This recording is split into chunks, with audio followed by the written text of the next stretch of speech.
क्या हर व्यक्ति गलत तांत्रिक या मलिन शक्तियों से परेशान है? आजकल जो इस तरीके की साधना होती है, उस साधना से जन कल्याण कितना संभव है? वो साधु किस काम का जो पैसा ले। सच्चा गुरु तलाशे कैसे? हाँ, भीड़ बहुत है। किलो पे चढ़ के फिर चाबुक मारता हूँ, उसकी काली अलग और गोरी अलग करता हूँ। उत्सुकता और आवश्यकता दोनों ही जीवन में कुछ नया करने या खोजने की राह पर ले आती हैं।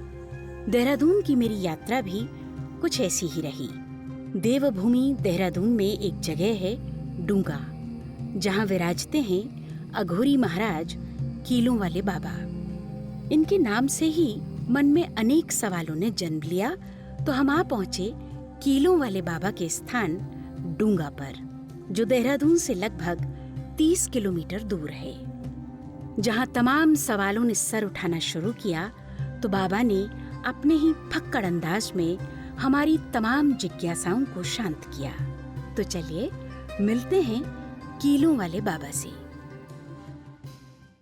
आदेश, संसार की उत्पत्ति, उसका विकास और आज के दौर में कहाँ और कैसे हम किस ढंग से खड़े हैं, किस ढंग से जीवन को जी रहे हैं, ये कह पाना बहुत मुश्किल है। आज जहाँ हम तरक्की के नए आयाम तय कर रहे हैं, तो वहीं मुश्किलों ने भी हमें बहुत घेरा है। जिस दौर में हम जी रहे हैं, ये हाईटेक कहलाता है। लेकिन इस हाईटेक युग में न जाने कितनी मशीनों के आने के बाद भी हम कहीं ना कहीं किसी न किसी ऐसी परेशानी से जूझ रहे होते हैं जो ना हमें समझ में आती है, ना ही मेडिकल साइंस उन तक पहुंच पाया है। क्या वजह है कि आज इतना विकास करने के बाद भी हम दर दर भटक रहे हैं? और आज अपने अनुभव से अगर मैं कहूँ, तो मैं एक ऐसे स्थान पर बैठी हूँ जहाँ देवी उपासक तो हैं ही, साथ ही साथ इन महाशय जी को कीलों वाले बाबा के नाम से जाना जाता है। देहरादून के पास है डूंगा स्थान, जहाँ ये विराजते हैं। और मेरी उत्कंठा मात्र इतनी भर है कि एक व्यक्ति अपने माँ बाप के दिए नाम से जाना जाता है या फिर अपने गुरु के नाम से जाना जाता है। पर ऐसी क्या खासियत है और ऐसी क्या बात है कि ये महापुरुष कीलों वाले बाबा के नाम से जाने जाते हैं? मैं हूँ आपके साथ Monika Jain. To the point discussion में आज हम जानेंगे वजह क्या होती है उस ऊर्जा को संभालने के लिए लोग समस्त जीवन त्याग देते हैं। बहुत बहुत स्वागत है इस कार्यक्रम में बाबा जी आपका। बहुत खुश रहो। आदेश, सबसे पहला सवाल मेरा आपसे यही है कि हर व्यक्ति अपने नाम से जाना जाता है, आप कीलों वाले बाबा के नाम से क्यों जाने जाते हैं? कीलों वाले बाबा के नाम से इसलिए जाना चाहता हूँ कि मैंने वहाँ पे कीलों पे 7 महीने खड़े होकर तपस्या की है। रात दिन खाया नहीं पिया नहीं, बस सारे दिन रात दिन खड़ा रहा, गुरु के शरण में, गुरु की शरणागत में रह के मंत्र का जाप किया, गुरु को याद किया। इसलिए लोग मुझे कीलों वाले बाबा के नाम से जानते हैं। जो भूत प्रेत छल कपट जो भी चीजें आती है, तो मैं उस पर खड़ा करके उसको नेगेटिव ऊर्जा चेक करता हूँ। अगर जो भी उसके अंदर ऊर्जा है, उसको फिर चिमटे से मारता हूँ या चाबुक से मारता हूँ, और फिर उसकी ऊर्जा ठीक हो जाती है। बहुत सारे लोग हैं और स्वयं मैं भी हूँ। अगर अपने विषय में बात करूँ तो हर व्यक्ति जब पृथ्वी पे आता है तो माता पिता या घर के लोग उसे नाम देते हैं। ऐसी क्या स्थितियाँ रही, ऐसा क्या रुझान रहा आपका कि आप इस राह पे चले? अपनी यात्रा के विषय में कुछ बताना पसंद करेंगे? कई साल हो गए, 40 साल हो गए मुझे जी, तपोबल में, तपस्या में जी। गुरु से दीक्षा लेके 43 साल हो गए। तो सब कुछ ठीक है, पर तप बहुत किया जी। हर मंत्र को बहुत बारीकी से साधा है, या तकनीक का हो या ऊर्जावान का हो, जो भी तुम्हारी इच्छा है उस हिसाब से जी। वो अपने अंदर को महसूस किया है। हमारे महाराज बोलते हैं शक्तिशाली होना बहुत अच्छी बात है, लेकिन शक्ति को धारण करना बहुत अच्छी कला है जी। उससे प्रदर्शन नहीं होना चाहिए कि मेरे अंदर क्या शक्ति है जी। अघोर एक ऐसी चीज है, वो सामान्य चीज है, बिल्कुल सामान्य चीज है। वो सबसे भिन्न है, सबसे अलग है, इसलिए वो अघोर है। फिर आपको एक जन सामान्य के तौर पर जब हम मिलते हैं, तो हमारे लिए बहुत सारे लोग आपको बाबा, महाराज, साधु अलग अलग संबोधन से बुलाते हैं, लेकिन मूलतः आप क्या हैं? आप अघोरी हैं, सन्यासी हैं या विशुद्ध तांत्रिक हैं? मैं न तांत्रिक हूँ, न मैं साधु हूँ जी, अघोरी हूँ जी, प्योर अघोरी हूँ जी। मेरे लिए ना कोई मल मूत्र है, ना मेरे लिए कोई भोजन प्रसादी है। मैं कोई भी सर्व बख्शना में बख्शा, मैं कुछ भी खा सकता हूँ जी। तो मैं कोई पंडित नहीं हूँ, सबसे बड़ी बात है। मैं कोई साधु नहीं हूँ, मैं पक्का अघोरी हूँ, अघड़ हूँ। तो मेरे लिए ये सब चीज़ें महत्व नहीं रखती कि कौन मांस ला रहा है, कोई मदिरा ला रहा है, कोई फल ला रहा है, कोई फ्रूट ला रहा है, वो उसकी इच्छा है। जी पर मैं जैसा हूँ मैं वैसा ही हूँ। बाबा, आज के समय में जब हम बात करते हैं अघोर के बारे में, तंत्र के बारे में, तो आप भी इस बात से अनभिज्ञ नहीं हैं कि तमाम मार्केट आज के समय में भरा हुआ है, लोग तरह तरह से धन अर्जित कर रहे हैं इससे।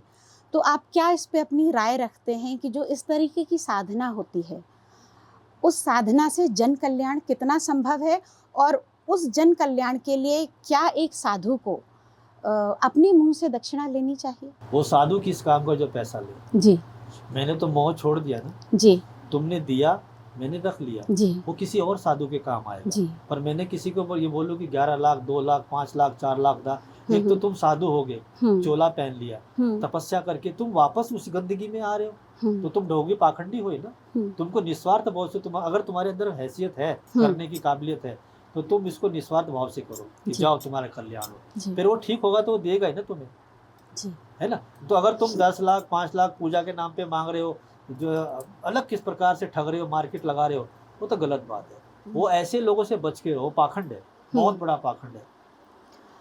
मैं एक सवाल ये भी ज़रूर आपसे जानना चाहूँगी कि आज के समय में एक जन सामान्य व्यक्ति कोई नौकरी कर रहा है, व्यापार कर रहा है, देहात में है, शहर में है, पर अक्सर कर लोग इस तांत्रिक विद्या से परेशान हैं। सबसे पहली चीज़, आप तंत्र की व्याख्या बताइए क्या है, और दूसरा, क्या हर व्यक्ति गलत तांत्रिक या मलिन शक्तियों से परेशान है? बस इसकी यही व्याख्या है जी, जो तुमने बोला ना। जी तांत्रिक वो होता है जो अपने राजा के लिए तंत्र क्रिया करके अपने देश की सेवा करता है। जी आजकल जो तांत्रिक पैदा हो रहे हैं कुत्ते, वो दूसरे को तकलीफ दे रहे जी। हैं। तेरे को बस में कर लिया, इसको बस में कर लिया, जी। इसको बस में कर लिया। वो तांत्रिक नहीं है, वो स्वार्थी भेड़िए हैं। उनको तो कीड़े पड़ेंगे, इसी जन्म में नहीं, अभी धीरे धीरे पड़ेंगे। कब तक तुम दूसरे का पैसा शोषण करोगे? कब तक किसी का तुम खुद किसी तकलीफ में जूझ रही हो? तुम सोच लो, ये कितने लोग जो यहाँ पे जूझ रहे हैं, ये सोच लो। किसी ने गुरु ने सताया है। ऐसा गुरु चाहिए जो पैसा मांगे, ऐसा गुरु चाहिए जो तुम्हारे ऊपर तुम्हारे शोषण करे। ऐसा गुरु से तो जहर खा के मर जाओ। ऐसा गुरु मत करो। ऐसा गुरु करो जो सतगुरु हो, जो पिता समान हो, जो अपने पुत्र पुत्रा समझे, अपने बेटा समझे, अपनी औलाद समझे, उसको प्रेम करो। ये क्या हुआ, पैसे के लिए तुम लाइन लगा रहे हो, वो गलत बात है। वो तंत्र क्रियाओं में मत पड़ो। एक आम व्यक्ति ये कैसे पहचाने कि उस पर तंत्र हुआ है, या कोई जादू टोना हुआ है, या वशीकरण हुआ है? एक सामान्य व्यक्ति कैसे करने पहचाने? वाले के लिए ये हथेली है, धो लो इसको, साफ कर लो जी। ये हथेली को 21 बार रगड़ो। रगड़ने के बाद में इसको सूंघो, इसमें से गंदी स्मेल आ रही है तो तंत्र क्रिया की हुई है। अगर इसमें से खुशबू आ रही है तो समझो कोई तंत्र क्रिया नहीं की हुई है। यह सामान्य है, कोई तो भी आदमी कर सकता है, कोई भी व्यक्ति करो, कर देखो। सकता है। आप तक पहुंचने का रास्ता तो जाहिर सी बात है कि मैं भी किसी चैनल के माध्यम से आई थी, लेकिन क्या आपका सिर्फ निवास स्थान और आपका जो पीठ कहा जाना चाहिए या आसन कहा जाना चाहिए सिर्फ डूंगा है, या आप विचरते भी हैं? नहीं, मैं कहीं नहीं, अभी मैंने सब बंद कर दिया। जी पहले मुंबई में रहता था, जी फिर पुणे रहता था, जी। वहाँ पे भी मैं बैठता था, लोगों की देखभाल जितना अपना शनिवार इतवार के दिन में करता था, बाकी के दिन नौकरी करता था, होटल में जॉब करता था। तो अब वो सब बंद कर दिया। मैं अब एक सी जगह पर बैठा हूँ, एक स्थान पे बैठा हूँ, और मैं कभी किसी को बुलाता नहीं हूँ कि आप मेरे पास आ जाओ, मैं समाधान करूँगा। नहीं, मैं कभी किसी को नहीं बुलाता हूँ। आना तुम्हारी इच्छा है, जाना माई की इच्छा है। जैसा माँ चाहेगी। मेरे तक पहुँचने के लिए संघर्ष तो करना पड़ेगा जी, बहुत संघर्ष करना पड़ेगा। तो उस संघर्ष को पार कर लिया है तब जाके तुमको पार्वती मिलेगी जी, अन्यथा नहीं मिलने वाली। गुरुजी, ये ज़्यादातर धारणा ये होती है कि भाई अगर आपको कोई साधना करनी है, जप मंत्र करने हैं, या इस ईश्वर के प्रति अपनी आस्था बढ़ानी है, तो गृहस्थ आदमी नहीं कर सकता। क्या ये सही है? गुरु नानक देव जी कौन थे? वो तो गृहस्थ थे, उनके बाल बच्चे सब थे जी।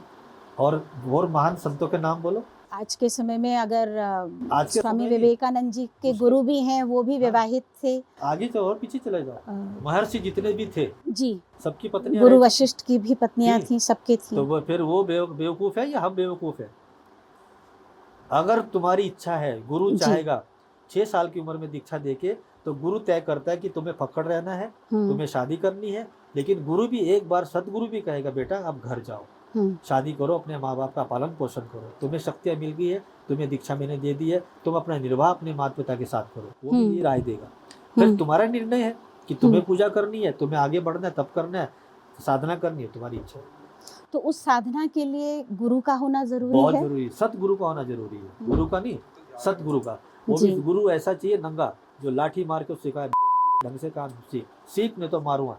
मार खाने वाला गुरु, जो गुरु बनता है वो कभी अपने शिष्यों को गलत राह पे नहीं देगा। उसके लिए कोई वो धर्म नहीं है, ना हिंदू, ना मुसलमान, ना सिख, ना ईसाई। वो इनसे ऊपर है, वो जगत गुरु है, वो सबका गुरु है। वो अपने बच्चों को चाहेगा कि वो सतगुरु की सत की लाइन में चले। धर्म से उससे कोई लेना देना नहीं, बाढ़ में क्या धर्म, काय का धर्म। पर मनुष्य मानसिकता होनी चाहिए, सच्ची मानसिकता कि हाँ मेरे पास कोई आया है, इसका मैं निर्वाह आराम से कर सकूं। यानी ये तय है कि ईश्वरीय साधना के लिए, सनातन साधना के लिए आपका जाति का कोई बंधन नहीं है, सिर्फ मानव होना और ये लौ होना कि मैं गुरु को पाना चाहता हूँ या जिसकी भी साधना करना चाहता हूँ, वहाँ समर्पण होना चाहिए। मेन इसमें क्या है, समर्पण। जी। अगर मैं किसी को मंत्र भी देता हूँ ना, तो वो गुरु के चरणों में अपना समर्पण कर दे, सिलेंडर कर दे। गुरु ही ब्रह्मा, गुरु ही विष्णु, गुरुदेव महेश्वर है। गुरु सब कुछ है, वो चाहे तो कुछ भी कर सकता है, लेकिन वो भी तुम्हारे शरीर को देखेगा। इसमें पंच तत्व है, कौन सा तत्व तुम्हारे ऊपर भारी है, कौन सा नहीं भारी है, उस प्रकार की वो दीक्षा देता है, इस प्रकार का मंत्र देता है वो। ऐसा नहीं कि मैंने तेरे को दिया अलग, इसको दिया अलग, अलग अलग देता हूँ, लेकिन किसको क्या कान में बोला जाता है वो समय के अनुसार पता होता है। सच्चा गुरु तलाशे कैसे? हाँ, भीड़ बहुत है। सच्चा गुरु की तलाश बहुत कठिन है। जी। सुबेरे उठ के इस साधना में बैठे, जय गुरुदेव, जय माँ भगवती, यहाँ पे सुषुम्ना नाड़ी पे देखे जी। और देखने के बाद में चंद्रमा नाड़ी के ऊपर सुषुम्ना नाड़ी होती है जी। उस पे नाड़ी पे अपना ध्यान केंद्रित करके और पुकारे उसको, जय गुरुदेव, जय माँ भगवती। वो खुद बुलाएगा, तुम क्यों ढूंढ रहे हो? वो थोड़ी ना खोया है, गुरु कोई खोता है, वो बुलाता है अपने बच्चों को। ढूंढ, मेरे पास कोने कोने से लोग आ रहे और इस जन्म के नहीं आ रहे, पूर्व जन्म के लोग मेरे को मिलने आ रहे। तो मेरे अंदर भी तो कुछ ऐसा हुआ। अगर मैं इतने लोगों को मारता हूँ, पीटता हूँ, मेरे अंदर भूत है, प्रेत है, फलाना ढिमकाना, मैं नहीं बोलता कि मैं साधु हूँ, मैं तो खुद बोलता हूँ मैं कोई साधु नहीं हूँ।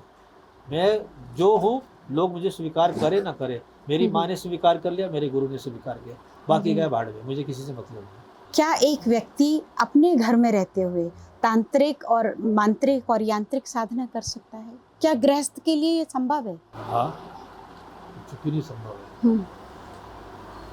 मनुष्य चाहे तो कुछ भी कर सकता है। मनुष्य एक ऐसा इंसान है, ये कुछ भी कर सकता है। इसलिए भगवान अब हमको छोड़ के दूर चले गए, ये भगवान को भी बस में कर लेता है।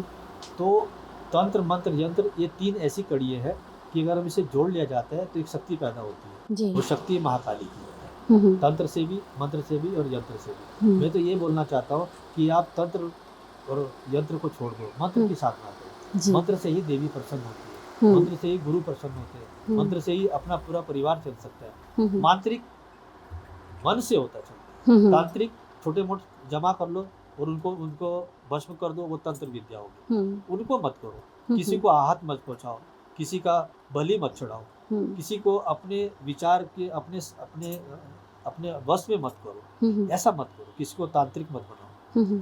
शुद्ध और बिल्कुल शुद्ध मंत्र से उच्चारण करो, गुरु वहीं प्रकट होंगे, देवी वहीं प्रकट होंगे। अगर आपकी आत्मा शुद्धता है तो आपको मंत्र की जरूरत है, खाली तंत्र की जरूरत क्या है, और क्या यंत्र की जरूरत क्या है? ये जो हम गले में धारण करते हैं, ये तंत्र है, ये क्या बोलते हैं, ताबीज है। इसके अंदर हम तंत्र डालते हैं और मंत्र शक्ति डालते हैं, ताकि देव जो मनुष्य है उसके अंदर देवी कृपा बनी रहे। गुरुजी, एक बार आपने कहा था कि घर में मंदिर नहीं होना चाहिए, तो क्या ये सही है कि अगर कोई व्यक्ति यात्रा कर रहा है, आपसे दीक्षा ली या जो भी उनके गुरु हैं, उनसे दीक्षा लेने के बाद वो अपना स्थान छोड़ता है, यात्रा कर रहा है, तो किसी भी क्षेत्र में बैठ के, होटल हो, धर्मशाला हो या किसी के घर गया हो, तो वहाँ बैठ के भी वो मंत्र जाप कर सकता है? चल अचल भी चल, घूमते हुए, चलते हुए, किसी प्रकार से भी करो। घर में मंदिर नहीं होना चाहिए, बात हकीकत है। घर में अगर आप मंदिर बड़ा रखोगे, 3 फुट का, 4 फुट का, 5 फुट का, तो उसमें भगवान भी रखोगे। भगवान बिना प्राण प्रतिष्ठा रखोगे वो नहीं चलेगा। तो पहले के जमाने में दीवार में ऐसा एक होता था, आला बोलते थे, वो आला होता था, उसमें छोटे छोटे पाषाण पड़े रहते थे, वही हमारे देवी देवता थे। अब हमने क्या किया, उस बड़े को बड़ा बना दिया है, 3 छोटे हो गए। समय पूजने का नहीं है, समय किसी के पास टाइम नहीं है पूजा करने का, तो वो खंडित हो रहे हैं ना। इसलिए मैंने मना किया कि घर में मंदिर मत बनाओ, जो थोड़ा है वही काफी है, जो प्राप्त है वही पर्याप्त है, ज्यादा के पीछे मत भागो। मेरा 6 फुट का मंदिर होना चाहिए, क्या जरूरत है? वो पहले ज्यादा समझदार थे, उन्हें पता था कि आने वाला समय ऐसा होगा। पहले घर के दरवाजे छोटे हुआ करते थे, है ना, झुक के चलते थे। अब बड़े घर हो गए, घमंड ज्यादा हो गए, है ना। पहले रोड कच्ची थी, आंगन कच्चे थे, दिल अपना ये क्या बोलते हैं इसको, मकान कच्चे थे, मन बड़ा साफ सच्चा था। सच्चा मन था। अब सब चीज पक्के हुए, दिल भी पक्का हो गया, तो कहाँ मानसिकता रही। मैं एक गिलास पानी मांगू, कोई देगा आज की तारीख में? कोई नहीं देता। पहले आपको खाना खिला के भेजते थे। आपकी इस बात से ये सार सा निकलता हुआ महसूस हो रहा है कि आप जितने सादा रहते हैं उतना जीवन में विकास भी होता है और आंतरिक विकास होता है। आडंबर से दूर अगर जितना रहते हैं। साधु वही जो पकड़ रहे, जी, निस्वर्थ रहे। है मेरे पास क्या है वो किसी को पता नहीं चलना चाहिए। मेरे महाराज ने बोला मेरे अंदर क्या शक्ति है, शक्ति का प्रदर्शन नहीं होना चाहिए। मैं सबको मारता हूँ, सारे देवी देवताओं को पकड़ पकड़ के मारता हूँ। क्यों मारता हूँ? अभी तेरे अंदर देवी है, फिर तू नाराज क्यों है, तू परेशान क्यों है? या तो तू सच्ची नहीं है, या तो फिर ये सच्चा नहीं है। तब मारता हूँ, बुला के मारता हूँ। पहले डमरू बजाऊंगा, उसे बुलाऊंगा, फिर चिमटे से मारूंगा, फिर पूछता हूँ मैया क्यों मारा है? तो पूछती क्यों मारा? इसलिए मारा कि अगर तू सच में है तो ये दुखी क्यों है, ये मेरे पास क्यों आई, इसलिए मारता हूँ। ये है मेरा कारण। अगर भूत है, तेरे को मोक्ष चाहिए, तो मोक्ष के लिए तो इसके कान में बोलना कि भाई फलानी जगह चला जा, वहाँ पे कोई आदमी बैठा है, ऋषि मुनि बैठे, उसको मोक्ष मेरा वो कर देगा। इसे सता के क्या 40-40 साल के लोगों को मैंने यहाँ पे मार के ठीक किया। इसलिए मेरे को किले वाले बाबा जी, किलों पे चढ़ के फिर चाबुक मारता हूँ, उसकी काली अलग और गोरी अलग करता हूँ। यूँ तो पूछने के लिए बहुत कुछ है, लेकिन फिर भी एक सवाल आपसे ये ज़रूर जानना चाहेंगे कि जब आप ये कहते हैं कि घर में मंदिर नहीं होना चाहिए, और बहुत सारे लोगों के हैं, यहाँ तक कि मेरे अपने घर में भी है। अब अगर इस बात को सुन के, चूँकि मेरा स्ट्रॉन्ग बिलीव ये है कि अगर आप मंत्र करते हैं, कोई ग्रंथ पढ़ते हैं, तो उसके लिए शुद्ध जगह का होना शायद ज़्यादा ज़रूरी है, बजाय इसके कि आप दुनिया भर का आडंबर करें। शुद्ध जगह कहाँ है मनुष्य की, मुझे बताओ। अब शुद्धता से तो मतलब यही है कि मन साफ रखिएगा और जहाँ आप बैठ रहे हैं वो जगह साफ हो। जहाँ तुम बैठ गए ना, हाँ, अघोरी बोलता कि जहाँ मैंने चिमटा गड़ा है वो मेरे बाप का है, पूरी पृथ्वी मेरे बाप की, तेरे को जो उखाड़ना उखाड़ लो। ऐसे ही मन एक मंदिर है, मन में ही मंदिर है। अगर समझो तुम यहाँ से निकल रही है और तुमने ऐसे हाथ किया, तो हाथ यहाँ क्यों लगाया? तेरे घुटने में भी लगा सकती थी, सर पे भी लगा सकती थी। इसका मतलब कि हृदय में कुछ तो है यार। तो मन तुम्हारा क्या है? हृदय है। हृदय में क्या है? साफ है, शुद्धता है। ये भरने वाला, कीचड़ भरने वाला कौन है? हम आप। मेरा ये हो जाए, मेरा हो जाए, मेरे बेटे की शादी हो जाए, मेरे को 2 लाख की लॉटरी लगे। भगवान को पहले पूछ, भगवान मेरी किस्मत में है या मैं तेरे से पॉकेट में मांग रहा हूँ? तेरा बेटा तेरे से मर्सिडीज मांगेगी, तू चप्पल नहीं मारेगी उसको, क्योंकि भाग्य में नहीं है तो क्यों मांग रहे हो जी। तो भाग्य को बनाने के लिए तुम्हें रात दिन मेहनत करनी पड़ेगी। कोई बाबा के पास मत जाओ, कोई चमत्कार नहीं होता। लालच की भरी हुई आंखें हैं, तुम देख नहीं पाओगे मेरे चमत्कार को। चमत्कार को देखने के लिए तुमको 3 महीने किलो पे खड़ा रहना पड़ेगा, फिर मेरा चमत्कार देखो। साले को मार मार के प्रेम चोपड़ा बना दो, इतना मारता हूँ। चमत्कार होते मैं मतलब आपके सामने तो क्या कहूँ, लेकिन हाँ ये है कि मैंने ये माना है कि जहाँ विश्वास है वहाँ पे होता है। विश्वास है। आप ये कहो कि ट्यूबलाइट की तरह जल जाए, वो तो नहीं। अभी विश्वास का पूरा परिचय बताता हूँ। शमशिव ने क्या पिया? विष पिया। लोग बोलते भांग खाया, धतूरा खाया, तो उसने खाली विष पिया है। तुम पी के देख लो। अगर विष में ही वास है किसका? शिव का। और शिव को पार करो तो पार्वती है। तो क्या है जहर में? ये दोनों चीजें हैं। पार्वती जी भी है और तुम इस लायक तो बनो। आजकल मैंने देखा वीडियो बना रहे, उसके नाम की वो कार्टून बना रहे, भगवान नाच रहे, तुम्हारी माँ को कुत्ता काटे, कीड़े पड़ेंगे तुम लोगों को सालों। हमारे देवी देवता इतने शांति है, इतना आराम है उनको, तो हम किस राह पे जा रहे हैं? भगवानों को नचा रहे हैं। ये तो चलिए कि आपने एक तरीके से समझाया और जन सामान्य तक बात पहुंचा दी आपने। बहुत सारे लोग होते हैं, किसी को शिव में आस्था है, किसी को देवी में है, कुछ लोग अन्य तरीके की आस्थाओं में रहते हैं। क्या कोई भी व्यक्ति किसी मंत्र को स्वतः पढ़ सकता है या हर व्यक्ति को गुरु चाहिए? हर व्यक्ति को गुरु चाहिए। जब तक गुरु नाम की चाबी नहीं मिलेगी, ना वो हिंदू है, ना वो मुसलमान है, ना वो सिख है, ना वो ईसाई है, वो नुगरा है बीच का, समझे कि नहीं? जब तक उसे गुरु नहीं है तब तक उसका मोक्ष नहीं है। इसलिए तो जब यह तो लिखने वाला बेवकूफ है, गुरु रे ब्रह्मा गुरु रे विष्णु, उसने क्यों लिखा? हनुमान चालीसा पढ़ते हो, श्री में लिखा ना, श्री गुरु चरण। वो चाहता था तो राम के चरणों में लिख सकता था, वो चाहता था सीता माँ के चरणों में लिख सकता था, हनुमान जी के चरणों में लिख सकता था। तो कुछ सोचो ना यार, उसने कितनी बड़ी रचना रच दी हमारे लिए कि हम चाहें तो उसको साध सकते हैं। पर श्री गुरु चरण लिखा है, तो फिर एक साधे सब सदे, सब साधे एक को साध लो, वह है गुरु। सब भगवान, सारे ब्रह्मा विष्णु महेश सब आ जाएंगे। आज नाम राम, मेरा नाम ब्रह्मा है, तुम जाओ तो सही, करो तो सही, पर हम उस तक नहीं पहुँचते। हमें गुरु नहीं चाहिए, हमको तो ऐसा गुरु चाहिए जो पैसा कमाने वाला है। तब वो लोभ में फंस जाता है, तब गुरु भी बनाता, ला भाई 5 लाख, ला भाई 500 रुपये, ला भाई 1000 रुपये, तेरे नाम की पूजा लगा। तू काहे को पूजा लगाते है? तू तो गुरु है, सिर्फ भजन करो, उसके नाम की आहुति करो, पूजा करो। इस चीज़ की व्याख्या ज़रूर करिएगा। मैंने बहुत सारे पंडित और मतलब इस तरीके के देखे हैं कि वस्त्र गेरुआ धारण किया, किसी ने सफ़ेद धारण किया, अलग अलग रंगों के कपड़े धारण करके वो कहते हैं कि हम इतने 1000 मंत्रों का जाप करेंगे और वो हम कर देंगे। क्या सच में किसी दूसरे का किया हुआ मंत्र जाप उस व्यक्ति विशेष को फायदा पहुंचाएगा या स्वयं को करना चाहिए? हाँ, खाना तुम खाती, पेट तेरे बेटे का भरता है? नहीं नहीं, बिल्कुल मेरा भरता है। क्यों भरता है? नहीं, मैंने खाया है इसलिए भर रहा है, जाहिर सी बात है। जो पंडित हमारे लिए मंत्र कर रहा है, इसकी क्या गारंटी है कि वो हमारे भगवान को पसंद आएगा कि नहीं आएगा? जो भी करना हमारे सामने करो, ठीक है? जो भी है हमारा, जो भी मंत्र करना है हम बैठ के करवाएंगे, पर हम बैठना नहीं चाहते इसलिए पंडित बोलता है हम कर देते हैं। गलती हमारी है ना। पंडित जी जरा जल्दी कर देना, हमें काम पे जाना है, 2 घंटे में पूजा संपन्न। अबे पूजा का जो टाइमिंग है वो 5 घंटा है, तुमको 2 घंटे में कैसे पूर्ण करेगा वो? तो फिर भगवान को, पंडित को तुम गाली क्यों देने का? वो तो वो करेगा जो तुम करना चाहते हो जी। तो किसी के करने से, किसी के कहने से भगवान खुश नहीं होते। इसलिए बोल रहा है खुद का चंदन घस मेरे नंदन। अभी देखो रेडीमेड चंदन आ रहा है जी, तो इसमें क्या लाभ होगा? ये तो घिसा घिसाया है ना, उसने तो मेहनत नहीं किया ना।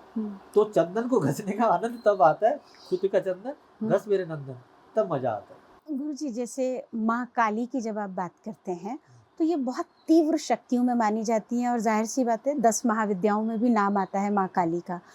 अक्सर कर लोगों ने या तो बलि का प्रावधान कर रखा है या मदिरा है, सिगरेट है, इस तरीके के नशीले पदार्थ देवी को चढ़ाए जाने लगे हैं।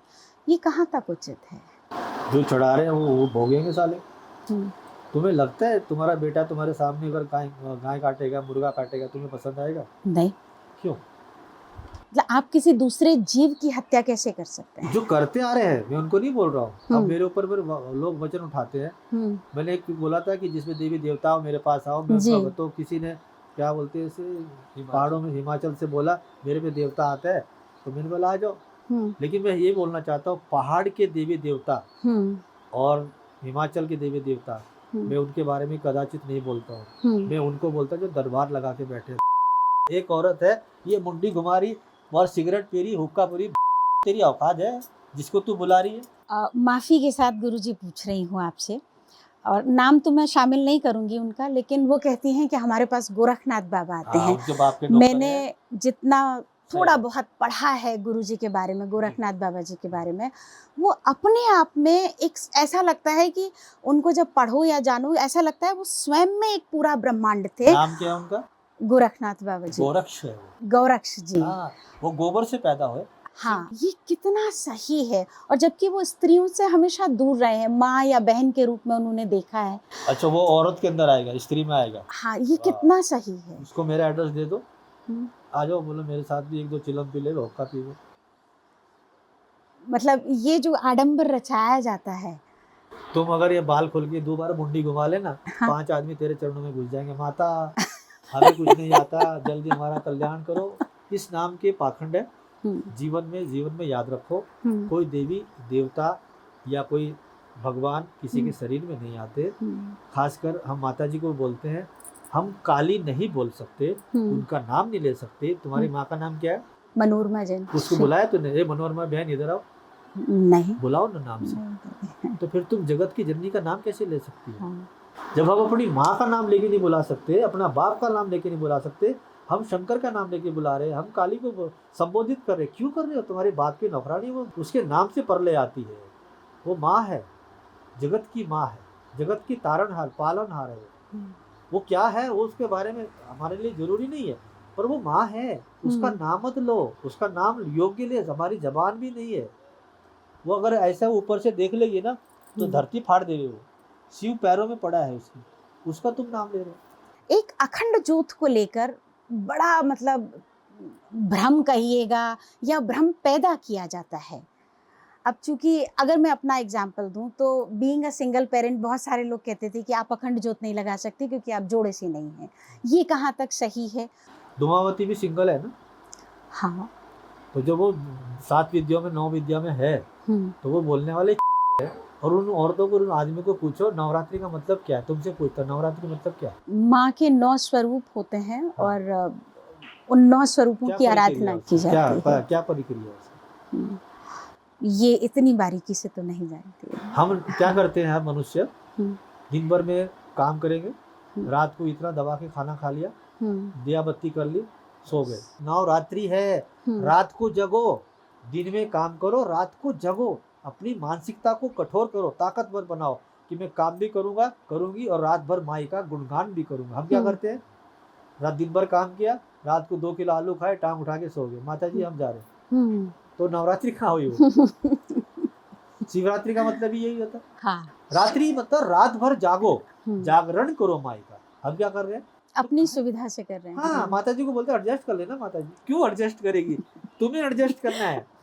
तो दिए के विषय में जरा थोड़ा और बताइएगा। अपने छल कपट को जलाओ, तेल समझ के जलाओ, मत दिया लगाओ, आंखें बंद करके यहाँ पे जोत लगाओ, यहाँ पे दिला अग्नि जलाओ कि हे माँ भगवती, इन सब में मिलावट है, ये मेरा मन तो पवित्र है, इसको मैं जलाती हूँ तेरे लिए। रात दिन बैठ के 9 दिन तेरी आराधना करके। एक आखिरी रात में बस जागरण हो जाता है, उसके अलावा तो 9 रात मैंने नहीं जलते देखा। जागरण में भी अभी जागरण में करते करते करते माता जी करते करते वो फिर हनुमान जी पे आ जाते हैं, फिर गणपति पे आ जाते हैं, फिर धीरे धीरे राधे राधे आ जाते हैं। तुम करते कीर्तन किसका है और कहाँ तो पिछवाड़े में लेके जा रहे हो, वो क्षेत्र धक्का ना चल रहा है भाई, ये क्यों कर रहे हो।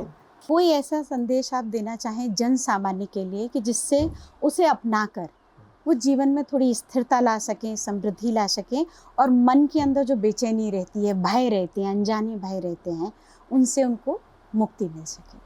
एक मंत्र है जय गुरुदेव जय माँ भगवती, इससे उच्चारण करते रहो। दूसरा जो मंत्र है कि ओम गुरुजी 5 बार रक्ष, 3 बार होम फट स्वाहा, आदेश आदेश आदेश। विषय बहुत बड़ा है लेकिन समय बहुत लिमिटेड है और आपका आभार व्यक्त करते हुए सिर्फ इतना ही कहूँगी कि आपने हमें समय दिया और आशा करती हूँ कि इस इंटरव्यू को देखने के बाद में तमाम ऐसे मिथक आपके और तमाम लोगों के टूटे ज़रूर होंगे। कम से कम मैं कह सकती हूँ कि मुझे आज इस बात का भरोसा है कि जब आप मंत्र दीक्षा हो या फिर गुरु बनाने की बात हो तो कम से कम आप ये ज़रूर विचार करेंगे कि आप कर क्या रहे हैं। एक कहावत है, मन मिले तो मित्र बनाइए और गुण मिले तो गुरु बनाइएगा। सबसे पहले मन को निर्द्वंद करिएगा और गुरु की मार, लताड़ और भाषा झेलने के लिए तैयार रहिएगा। जो गुरु बहुत सहलाए आपको, जो गुरु बहुत आराम दे आपको, तो समझ जाइएगा ये एक अलार्म है कि आप खतरे में कहीं ना कहीं घिरने वाले हैं। आशा करती हूँ आज का ये कार्यक्रम आपको अच्छा लगेगा और समय मिला और गुरुजी ने अगर कृपा की तो हम एक बार फिर से उनसे मुखातिब होंगे और कुछ एक अन्य विषय पर विस्तार से बात करेंगे। हमारे साथ जुड़े रहने के लिए आभार व्यक्त करती हूँ।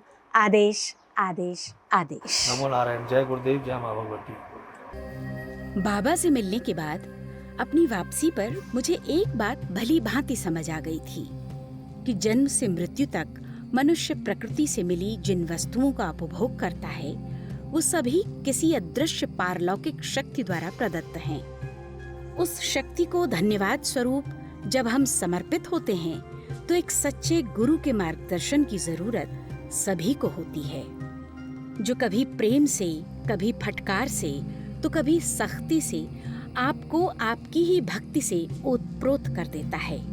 इसीलिए कबीरदास जी ने कहा है, गुरु गोविंद दो खड़े काके लागू पाए, बलिहारी गुरु आपने गोविंद दियो बताए। ईश्वर ने चाहा तो हम फिर ऐसे ही किसी और एपिसोड में आपसे जरूर मिलेंगे। तब तक के लिए अपने कमेंट्स हम तक जरूर पहुंचाएं। लाइक, शेयर और सब्सक्राइब तो आप कर ही लेंगे।